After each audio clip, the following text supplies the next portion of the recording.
Hello everyone and welcome back to my YouTube channel with another useful and informative video. So guys, in this video I'm going to show you how to fix this phone number cannot be used by iMessage and FaceTime.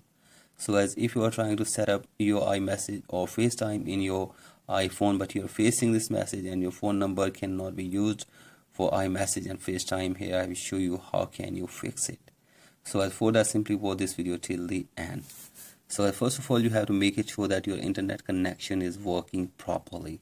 So let's check your internet connection, and after this you have to make it sure that your SIM card is also inserted in the same device. So as if the number which you are trying for FaceTime and iMessage that is not inserted in your iPhone, then you will not be able to use FaceTime and iMessage for that phone number. So as you have to simply make it sure that the number which you are trying is inserted in your device. So as after this, check if the problem has been fixed or not, and if you are still facing this problem, then open settings in your device and scroll it below, tap on general and tap on software update and make sure that you are using the updated version of software. And after this, scroll it below, tap on transfer or reset iPhone, tap on reset, and from here reset network settings on your device and check if the problem has been fixed or not. And if you're still facing this problem, then you have to force restart your device for one time.